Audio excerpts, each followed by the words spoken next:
जय जगन्नाथ सांग माने breaking news current news very important news video को शेष जाए देखिए सांग माने पाकिस्तान को कड़ा जवाब देइछि भारत सिंधु जल चुक्ति को फ्रीज करिछि। वीडियो स्टार्ट करिबा वीडियो रे संपूर्ण खबर मु आपनकु विवरणी जणैबी। सिंधु जल चुक्ति को स्थगित रहिला, अटारी सीमा बंद, जम्मू काश्मीर रे आक्रमण रे भारत एटा कड़ा जवाब देइछि। आपण माने जानिथिबे सांग माने मंगलवार दिन पहलगाम रे जो आतंकवादी आक्रमण होइथिला तापरे भारत पाकिस्तान उपरे एबे व्यापक डिप्लोमेटिक कूटनैतिक आक्रमण करिछि। आउ या परे मिलिटारी एक्शन हबो। एबे ए आमे जानिबा ए सिंधु जल चुक्तिटा कोन ता विषय भी जानिबा। जम्मू काश्मीर रे पहलगाम रे घटिथिबा सांघातिक आतंकवादी आक्रमण रे 26 जनंकर मृत्यु घटिथिला। बुधवार दिन भारत सरकार पाकिस्तान विरुद्ध रे कूटनैतिक तथा रणनैतिक पदक्षेप ग्रहण करने को घोषणा करिसेंती। सांग माने एटा डिप्लोमेटिक एक्शन फास्ट हैला, या पर मिलिटारी एक्शन हबो। यही चुक्ति जो सिंधु जल चुक्तिटा होता सेटा कौन ता विषय जानिबा, सेटा भी जानिबा दरकार। ताकू आमे सस्पेंड करिजु, कैंसल करिनु। सस्पेंड अलगा सांग माने, कैंसल अलगा। कैंसल माने आमे आउ मानिबुनी, सस्पेंड माने आमे स्थगित करिजु।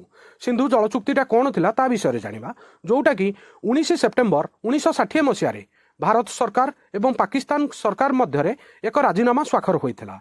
एथिरे यूएन आउ वर्ल्ड बैंक मीडिएटर रूपे बसीथिले। आउ ए जो आमर जो नदी 6टा नदी अच्छी, 6टा एक नदीर जल किपरि रूप में व्यवहार हम यही जल चुक्ति रे लेखा जाइथिला।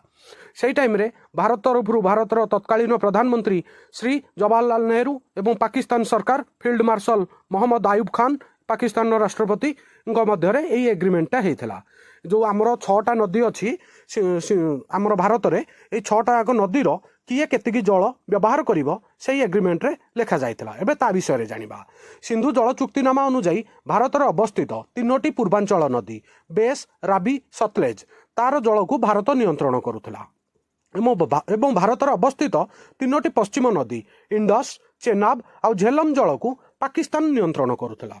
सांग माने सेई टाइम रे एटा जो करा जाइथिला पीस पई, आउ ए जो जल चुक्तिटा थिला एटा कोनोसी परिस्थिति रे केबे भी बंद हेई नथिला। किंतु एटा फास्ट एक्शन, बढ़िया एक्शन हेची। एबे शोषरे मरिबे। भारत रे जो अवस्थित इंडस रिवर सिस्टम रो चुक्ति अनुसार समुदाय जलर मात्र 30% भारत व्यवहार करुथिला एवं 70% पाकिस्तान पाइथिला, जोटा कि गोटे सेई टाइम रे भी अनफेयर हेइथिला। 50-50 भी हैनी। आमे सेई टाइम रे दया देखै देइथिलु। आउ ता अनुसार तुम बोले आम उपरे बहुत मजा नहीं गल। आउ मंगलवार दिन जो भाया हिंदू मानक उपरे आक्रमण होईची, पैंट खोलिकी सांग माने चेक करिकी गुली मारिछंती, जोटार पदक्षेप बहुत बढ़िया पदक्षेप भारत सरकार नहीं। आउ एबे मजा आसीबो। फास्ट शोषरे मरिबे।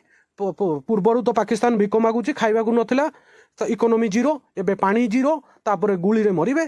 तापरे ये जो एग्रीमेंट जो सस्पेंड करिसेंती भारत सरकार, ता भारतर सरकार विदेश मंत्रालय तांको आभिमुख्य कहिसेंती सीमा आतंकवाद विरुद्ध रे यह एक निर्णायक आभिमुख्य भाव में यार प्रतिक्रिया प्रकाश करिसेंती। वैदेशिक व्यापार मंत्रालय यही 3टी युद्ध साहाय्य करिथिबा चुक्ति सिंधु जल चुक्ति को अनिर्दिष्ट काल पर्यंत स्थगित रखिछंती। अटारी बाघा बॉर्डर सीमा इंटीग्रेटेड चेक पोस्ट को तुरंत बंद कराई।